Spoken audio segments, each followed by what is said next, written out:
Olá, estamos de volta no canal do Frei Anselmo para continuar com o nosso estudo Vinha de Luz. E hoje vamos falar sobre o capítulo 36, mas antes vamos buscar nos conectar com Deus e com Jesus através da prece, que é tão importante. E vamos fechar os nossos olhos. Para quem não puder, não está num ambiente que dê para fechar os olhos, busque acalmar o coração, busque acalmar os pensamentos, né? Pensar em Jesus. Vamos agradecer ao Pai pela oportunidade do aprendizado de hoje, pela oportunidade da vida. Gratidão, Deus. Gratidão pelo aprendizado. Gratidão pela oportunidade do crescimento moral e espiritual. E que possamos, Senhor Jesus, interiorizar o vosso conhecimento, praticando o Evangelho, né? E também podendo ensinar, espalhar a semente, buscando, Senhor, seguir vossos passos. E a ti agradecei, meu Pai maior, pela terra, pelo alimento que não nos falta, pelo necessário que possuímos para seguir em frente com o nosso aprendizado, ensinando, Senhor, o amor, a caridade, a compaixão e a piedade. Obrigada, Senhor. Obrigada, Jesus, por mais esta oportunidade. Que assim seja. Graças a Deus e graças a Jesus. E vamos seguir com o nosso estudo de hoje, mas antes eu vou pedir que você, né, siga o Frei Anselmo, o Grupo Assistencial Espírita, nas redes sociais. No Facebook, adicione a Casa Frei Anselmo, no @Grupo Frei Anselmo, no YouTube, tá? Assine o canal, que é Grupo Assistencial Espírita Frei Anselmo. Assine o canal, dá um clique ali no sininho, ative o sininho para que você possa receber as novidades da casa e para que assim você possa continuar acompanhando o estudo do livro, né? Durante todo mês os meus colegas falam, cada um fala sobre o capítulo do livro, né? Desse livro Vinha de Luz, e para que você possa continuar acompanhando esse estudo, essa reflexão que é tão importante, principalmente nos dias de hoje, nesse momento de pandemia, que precisamos estar mais próximo de Deus, que precisamos ter mais fé, acalmar os nossos corações. O Evangelho nos alivia e nos traz essa esperança e essa paz. Então, siga ali, assine o sininho, se inscreva no canal, tá? E assim você também ajuda a casa, tá? Que possa continuar com o trabalho de assistência social. No Instagram, você também pode adicionar o grupo Frei Anselmo, no @Frei Anselmo, tá ok? Então a gente se vê lá. Então vamos no estudo de hoje, vamos falar sobre o capítulo 36, no tema faccionismo. O livro Vinha de Luz foi escrito pelo médium Francisco Cândido Xavier, pelo espírito Emmanuel. Emmanuel foi durante muitos anos, muitas décadas, mentor do nosso querido e saudoso Chico. Faccionismo, vamos entender o que significa faccionismo, né? Significado faccionismo é ação que se realiza de maneira parcial, excesso de paixão ou de admiração por fanatismo. Política, futebol, religião é um sentimento de paixão por segmentos partidários, tá? Sectarismo, sinônimo de faccionismo, partidarismo, cegueira, fanatismo. A gente imagina, a gente não conhece, a gente não é assim, nós somos espíritos já evoluídos. Será, né, que a gente não tem, não somos tão partidários, tão defensor de uma certa crença, religião, partido? Então vamos falar religião, nós vamos falar hoje um pouquinho sobre isso, né? Religião, religiosidade. Então vamos lá, na leitura de hoje, né? Emmanuel faz uma leitura do versículo de Tiago, que é do versículo 3 ao capítulo 14. Mas se tendes amarga inveja, a sentimento faccioso em vosso coração, não vos gloreis, nem mentais contra a verdade. Toda escola religiosa apresenta valores inconfundíveis ao homem de boa vontade. Não obstante os abusos do sacerdócio, a exploração inferior do elemento humano e as fantasias do culto exterior, o coração sincero beneficia-se amplamente na fonte da fé, iluminando-se para encontrar a consciência divina em si mesmo. Mas em todo o instinto religioso propriamente humano, há que evitar um perigo, o sentimento faccioso, que adia indefinidamente as mais sublimes edificações espirituais.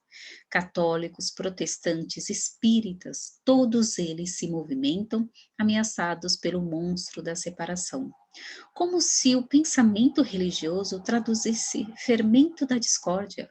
Infelizmente, é muito grande o número de orientadores encarnados que se deixam dominar por suas garras perturbadoras. Espessos obstáculos impedem a visão da maioria. Querem todos que Deus lhes pertença, mas não cogitam de pertencer a Deus. Que todo o aprendiz do Cristo esteja preparado a resistir ao mal. É imprescindível, porém, que compreenda a paternidade divina por sagrada herança de todas as criaturas, reconhecendo que na casa do Pai a única diferença entre os homens é a que se mede pelo esforço nobre de cada um. Que mensagem linda, né? Essa mensagem ela nos faz refletir das nossas atitudes e comportamento perante a religião, perante a casa ou a igreja que frequentamos, né? A casa espírita, ou o templo, ou a religião que nós frequentamos. Muitas vezes a gente quer falar ou mostrar e obrigar o outro que frequenta a minha igreja, que frequente a minha casa espírita, que frequente o meu templo, porque lá Deus está, porque a sua vida será melhor, porque assim você encontrará o paraíso. Né? Isso chama-se orgulho e vaidade. A gente aprisiona Deus e Jesus dentro de quatro paredes, esquecendo que Deus é onipresente, está em todos os lugares, está dentro de cada um de nós. Né? Que Deus atende, que somos todos filhos do Criador, sem exceções, sem exceções.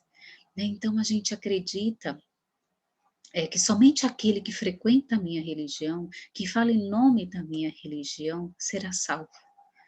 E os outros? Não? Será que isso não é orgulho e vaidade? Será que isso não é ser faccionista? Né? Pensar somente em si, egoísmo, e no outro. Jesus não fez divisão, nem separação daqueles que o buscou pedindo ajuda.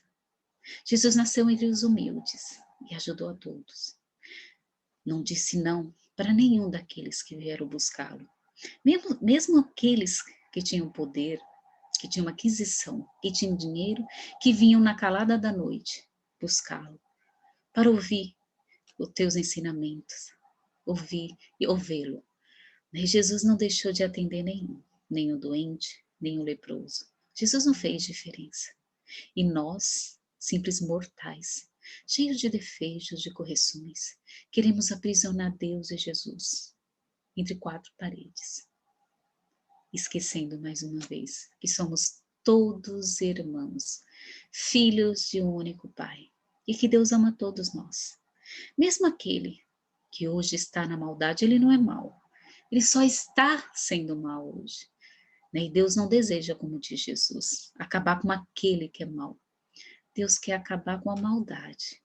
Né? Certa vez, Pedro, no livro Boa Nova, acho que capítulo, não lembro mais ou menos o capítulo, acredito que é capítulo 10,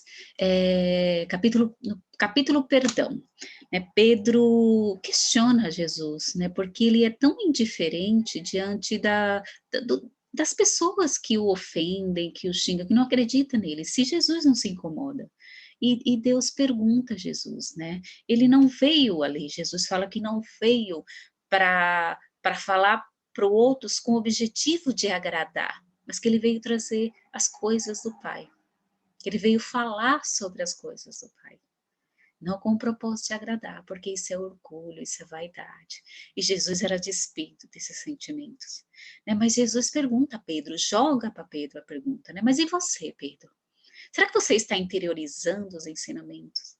Será que você está praticando dentro de você, limpando o teu coração, limpando as ervas daninhas que é o orgulho, que é a vaidade? Né? Será que você está limpando o teu campo, interiorizando os ensinamentos que eu venho aqui te dizer? Você está tão preocupado com o comportamento do outro? Pois aquele que veste a túnica da maldade hoje, amanhã vestirá do amor. Pois nascemos para a bondade. Somos filhos do Todo-Poderoso, filhos do amor. E como filhos do amor, é este caminho que seguiremos. Todos nós, não há outro caminho. Então não adianta por orgulho, vaidade, achar que o meu Deus da minha religião é diferente da religião do outro. É diferente da religião do outro. É diferente da religião do outro. Cabe a mim, quando a gente busca uma religião, o propósito é ser religioso, ter religiosidade. Não para ter uma religião, mas ter religiosidade é praticar os ensinamentos do Cristo, é praticar o Evangelho, interiorizar primeiro dentro de mim, seguir os passos do Cristo, aí sim, estarei pronto para servir. É compreender o outro que ainda não está nessa caminhada do Evangelho, né? E aceitar a diferença do outro, que ainda pratica por ignorância ou por problemas a maldade. Ter essa compreensão como Jesus teve, que não fez distinção e não fez diferença. Né? Aprender a aceitar. Se o outro não aceita a minha religião, é um problema dele. Eu tenho que fazer a minha parte. Assim como Jesus disse a Pedro, faça a sua parte, Pedro.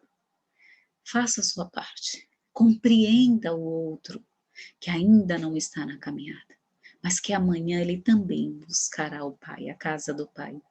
Baterá na porta. Assim como fez o filho pródigo. Né, na sua vaidade, no seu orgulho, pediu a sua parte da herança e saiu por aí. Mas no momento de dor, de dificuldade, de fome, de pobreza, quem ele foi buscar? Ao Pai. E o Pai lhe abriu os braços, não só a sua casa novamente, mas os braços, para aceitar aquele filho, porque ele aprendeu através da dor. Ele aprendeu. A gente não precisa aprender através da dor. Não há necessidade, mas às vezes é esse caminho que a gente escolhe. Mas Jesus sempre abre a porta para nós. Sempre. E nos aponta o caminho. Precisamos aprender a olhar os sinais, a nos conectar mais com o Pai, a compreender e aceitar o outro. Não somos perfeitos. Também estamos nesse caminho de aprendizado, de evolução. Porque no final das contas, vai ser entre eu e Deus. Não vai ser entre eu e o outro. É entre eu e o Pai. E como que eu estarei? Qual será a minha condição moral para falar com Deus? Para conversar com o Pai? Para pedir perdão? Mas será que eu perdoei? Será que eu compreendi o outro? E muitas vezes a gente se torna tão faccionista diante da minha religião, acreditando que é a perfeita, que é a melhor. Eu me prendo lá dentro das quatro paredes, não olho a dificuldade do irmão que está aqui fora. Não ajudo, não estendo a mão. Jesus não se isolou, muito pelo contrário, muito viajou para levar o teus ensinamentos, o teu evangelho e os teus exemplos a muitas cidades, muito caminhou. Muitas noites passou ao relento com seus discípulos, para poder levar o mais longe possível todos os teus ensinamentos. E orientou preparou e orientou seus discípulos para que fizesse o mesmo. Para que espalhasse a semente do amor. Jesus não criou divisão entre os seus discípulos. Não fez diferença, mais uma vez. Muito pelo contrário. O propósito era um só. Era levar o evangelho. Nós, nosso orgulho, na nossa vaidade, levamos essa divisão. Fazemos essa diferença. Em acreditar que a nossa religião é melhor. A nossa religião é perfeita. Né, que aquele que frequenta o meu centro espírita, que frequenta a minha igreja, que frequenta o meu templo religioso, será salvo. E muitas vezes a gente obriga as pessoas a buscar a minha religião e a pessoa não está afim, não está com vontade. e crio discórdia, né? Entro em inimizade na minha família, deixo de falar com o irmão, com o pai, com a mãe, até com o filho, por ignorância e vaidade. Pura vaidade, simples e pura vaidade, esquecendo que o Deus é um só. É o Deus do amor, é o Deus da paz, não é o Deus da guerra, como ainda existe, infelizmente, essas divisões. Nessa guerra em nome de um Deus que é um Deus vaidoso, orgulhoso. Não o Deus, não, esse não é o Deus, que criou seres de corpos tão perfeitos. Né? Os defeitos somos nós que criamos conforme a nossa evolução, conforme o nosso aprendizado. Toda escola religiosa apresenta valores inconfundíveis ao homem de boa vontade. Não importa a sua religião. Todas levam um propósito. Todas, o propósito é religar a Deus, religar a Jesus. É o amor, é a cura, é a paz, é o alívio, é o conforto, é a certeza de uma vida melhor, de uma vida nova. E o propósito, como veio Jesus nos ensinar, nos falar, interiorizar o Evangelho e espalhar essa semente, é distribuir, não guardá-la só para mim, mas distribuir. De que adianta eu conhecer o Evangelho? Todos os versículos, todos os capítulos, li todos, mas eu não estou praticando os ensinamentos. Eu li, mas eu não prestei atenção no que estava escrito. Só li, para dizer que li, para dizer que conheço. Mas eu não estou praticando. De que adianta? Né? Então, se eu me dediquei a ler, a uma religião, a um templo, a uma igreja, que eu procure servir, que eu procure espalhar essa semente com amor. E compreenda o outro, e respeite a religião do outro. É respeitar o espaço e o livre-arbítrio do outro. Deus nos deu algo maravilhoso, que é o livre-arbítrio, de escolher o meu caminho, de tomar as minhas decisões, de saber o que é melhor para mim. E eu quero que as pessoas respeitem as minhas decisões. Então, respeitar o espaço do outro, o caminhar do outro, é a caridade, é amor. Isso é amor. Né? Só ele saberá mais tarde se o caminho que ele seguiu está certo ou errado. Cada um deve cuidar de si, né, nas suas decisões. Amparar por amor, jamais por julgamento. Não obstante os abusos do sacerdócio, a exploração inferior do elemento humano e as fantasias do culto exterior, o coração sincero beneficia-se amplamente na fonte da fé, iluminando-se para encontrar a consciência divina em si mesmo. É aquela paz. Deus é onisciente, né? Onipresente porque está em todos os lugares. E onisciente porque está na nossa consciência, está dentro de nós. Né? Então a gente precisa tomar também essa consciência. Não é porque o outro não frequenta a minha religião que ele não tem Deus dentro dele. Tem sim. Pois somos criatura desse Pai, desse Criador, desse Todo-Poderoso. Temos o poder de mudar, transformar, construir, reconstruir. Nós somos co-criador. E através disso a gente vai nos aperfeiçoando, vamos mudando, seguindo o nosso caminho. Né? E respeitando o caminhar do outro. Mas em todo instinto religioso propriamente humano, há que evitar um perigo, o sentimento de faccioso, que adia indefinidamente as mais sublimes edificações espirituais. É um obstáculo ao nosso adiantamento, ao nosso progresso. Né? Esse fanatismo que temos. Católicos, protestantes, espíritas, sem distinção. Todos eles se movimentam ameaçados pelo monstro da separação. Como se o pensamento religioso traduzisse fermento da discórdia. Infelizmente, é muito grande o número de orientadores encarnados que se deixam dominar por suas garras perturbadoras. Espessos obstáculos impedem a visão da maioria. Querem todos que Deus lhes pertença. Mas não cogitam de pertencer a Deus. A gente quer aprisionar Deus, né? Deus é o meu Deus, é diferente do seu. É o mesmo.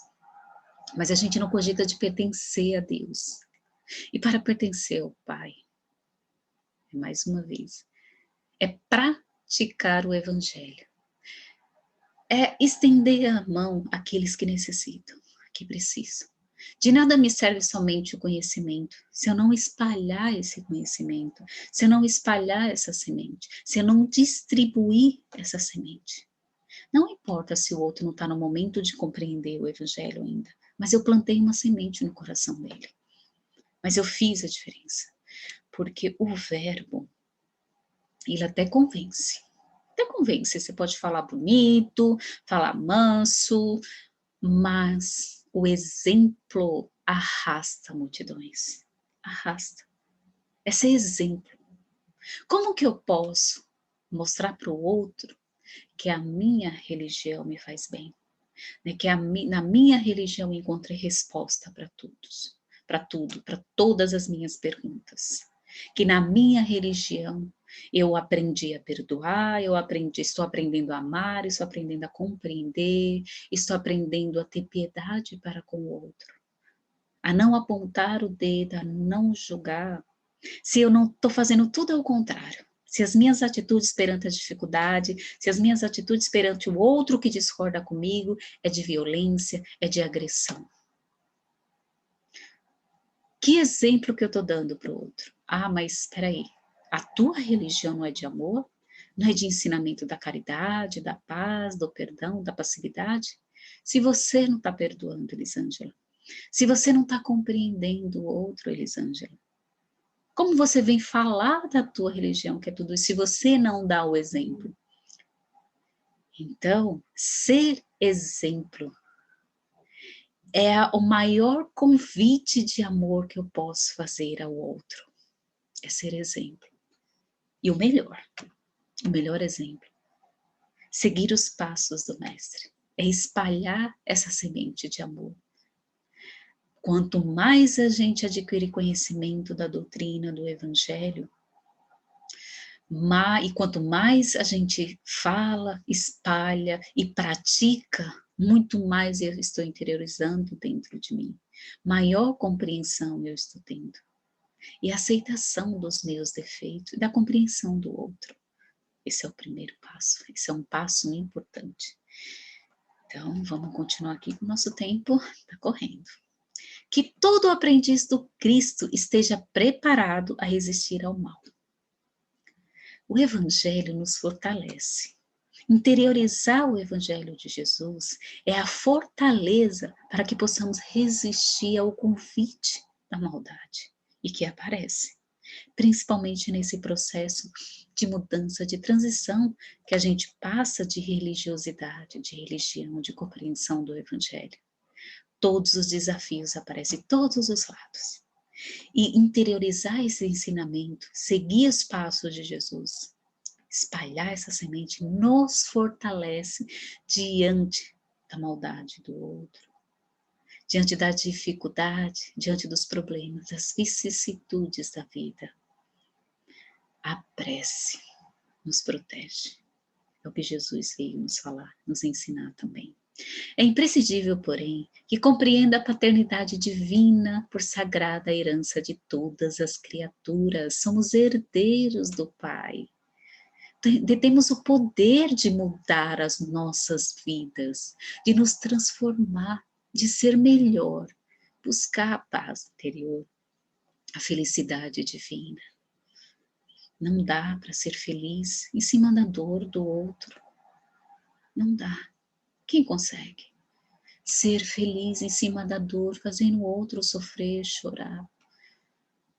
Quem consegue ser feliz sem perdão, sem perdoar, com mágoa no coração? Né? Porém, que compreenda a paternidade divina por sagrada herança de todas as criaturas, reconhecendo que a casa do Pai, a única diferença entre os homens é a que se mede pelo esforço nobre de cada um. Esforço nobre de cada um. Pelas ações, pela mudança interior. Deixar os nossos vícios para trás, né, os dogmas antigos lá atrás que não nos servem mais. mudar comportamentos, atitudes perante nós e perante o próximo. É o primeiro passo. É o primeiro passo que precisamos dar. Quando passamos a adentrar o conhecimento do Evangelho, da doutrina. É entender o que eu estou lendo, é entender e compreender o que eu estou ouvindo. Seguir adiante. Não, fácil, não é? Mas não é impossível. E Jesus veio nos falar que não era impossível, que era possível. E que dependia somente de nós seguir adiante. E o nosso tempo acabou, e assim agradeço mais uma vez, né, e agradecemos mais uma vez a Deus e a Jesus, Pai, pela oportunidade desse aprendizado, pela leitura do Evangelho de hoje. Obrigada, Senhor. Obrigada, Pai maior. Graças a Deus e graças a Jesus. Então, até uma próxima leitura do livro. Não se esqueça, mais uma vez, de se inscrever nos canais. Ative o sininho aí do YouTube, para que você possa receber as notificações. E se inscreva também no canal, tá? Não se esqueça. E até uma próxima. Até logo.